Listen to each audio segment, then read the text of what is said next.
Hello friends, आप देख रहे हैं बोले तो ये है खबर सिनेमा और आपके साथ मैं हूं रीना। आज का एपिसोड एकदम खास है। राकेश बेदी को 1 करोड़ बोनस, अन्नू कपूर के 2 बड़े खुलासे, जॉनी लीवर की लीड रोल में वापसी और रजत बेदी की बेटी वेरा का बॉलीवुड बज़। चलिए शुरू करते हैं सिलसिला।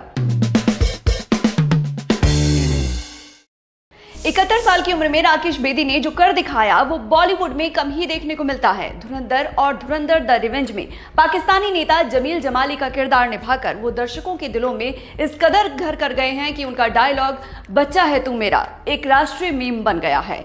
हल्दीराम से लेकर टी सीरीज तक, दिल्ली पुलिस से लेकर मोटोरोला तक सब इस डायलॉग का इस्तेमाल कर रहे हैं। बॉलीवुड हंगामा की रिपोर्ट के मुताबिक राकेश बेदी की दोनों फिल्मों की कुल तय फीस 50 लाख थी, लेकिन धुरंधर द रिवेंज की धमाकेदार सफलता के बाद आदित्य धर और लोकेश धर ने उन्हें 1 करोड़ का बोनस चेक सौंपा, यानी फीस का 2 गुना। 45 साल के करियर में राकेश बेदी को शायद पहली बार इतनी बड़ी पहचान मिली है और ये बोनस उस मेहनत की सच्ची कद्र है। अन्नू कपूर ने सिद्धार्थ कन्नन के साथ एक इंटरव्यू में एक बड़ा बयान दिया है। उन्होंने कहा, ओम पुरी एक असाधारण अभिनेता थे, उनके जैसा कोई नहीं हुआ, लेकिन कलाकार होना और पति होना 2 अलग बातें हैं। उन्होंने मेरी बहन को धोखा दिया और मैं उस औरत का भाई हूं जिसकी जिंदगी उन्होंने बर्बाद की।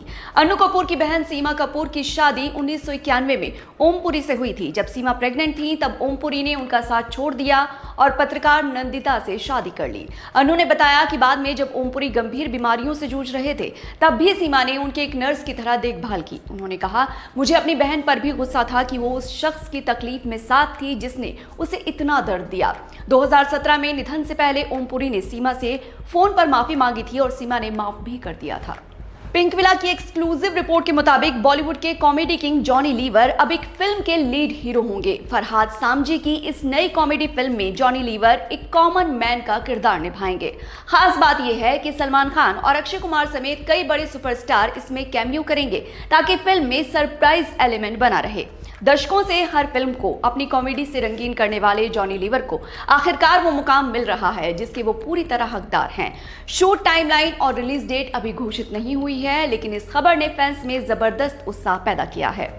धुरंधर फ्रेंचाइज के एक्टर मुस्तफा अहमद, जिन्होंने सीरीज में एक अहम रोल प्ले किया है, उन्होंने हिंदुस्तान टाइम्स से बातचीत में एक चौंकाने वाला बयान दिया। उन्होंने कहा, हमारे भारतीय एजेंट पाकिस्तान को उनके राजनेताओं से बेहतर चला सकते हैं। उन्होंने आगे कहा कि धुरंधर जैसी फिल्में ये दिखाती हैं कि देशभक्ति और बुद्धिमत्ता का कॉम्बिनेशन कितना ताकतवर होता है।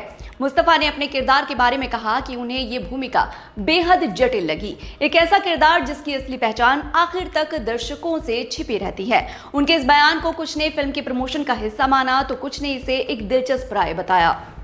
अन्नू कपूर आज एक साथ 2 वजहों से सुर्खियों में हैं। दूसरा किस्सा अक्टूबर 2025 में हुए उस विवाद का है जो फिर चर्चा में आ गया है। एक पुराने पॉडकास्ट में जब उनसे तमन्ना भाटिया के बारे में पूछा गया तो उन्होंने कहा था, माशाअल्लाह क्या दूधिया बदन है। इस बयान पर काफी ट्रोलिंग हुई थी। अब फ्री प्रेस जर्नल से बातचीत में अन्नू कपूर ने अपना बचाव करते हुए कहा कि अगर मैं मिल्की बॉडी कहता तो कोई दिक्कत नहीं होती, जो बात हिंदी में कही जाए गाली लगती है, अंग्रेजी में वही बात ठीक लगती है, ये दुखरापन क्यों है। उन्होंने बताया कि ये टिप्पणी एक शो के दौरान हुई जहां वो गाने के विजुअल देखकर अनायास बोल पड़े थे और उनकी नीयत में कोई बुराई नहीं थी। उन्होंने कहा, अगर तमन्ना को बुरा लगा तो मैं उनके पैर छूने को तैयार हूं।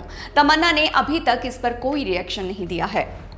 रजत बेदी की आर्यन खान की web series the Bads of Bollywood से जबरदस्त वापसी हुई, पर इस वापसी से ज्यादा चर्चा उनकी बेटी वेरा बेदी की हो रही है। प्रीमियर में वेरा की तस्वीरें वायरल हुई और नेटिजन्स ने उनकी नीली आंखों और नेचुरल खूबसूरती को देखकर उन्हें मिनी करीना कपूर कह दिया। अब बॉलीवुड लाइव की रिपोर्ट के मुताबिक रजत बेदी के एक वायरल बयान ने बड़ी हलचल मचा दी है। इसमें उन्होंने वेरा के बॉलीवुड डेब्यू पर हिंट दिया। उन्होंने कहा, वेरा ने पहले कभी सोचा नहीं था पर अब सोच रही है, यानी 19 साल की वेरा बेदी बॉलीवुड डेब्यू के बारे में गंभीरता से विचार कर रही हैं। उनके भाई विवान बेदी भी जल्द ही लॉन्च होने वाले हैं। कहा जा रहा है कि पूरे बेदी परिवार की स्क्रीन पर एंट्री बहुत जल्द हो सकती है। आज के खबर सिनेमा में बस इतना ही। कल फिर मिलेंगे नई खबरों के साथ। देखते रहिए एम बोले तो।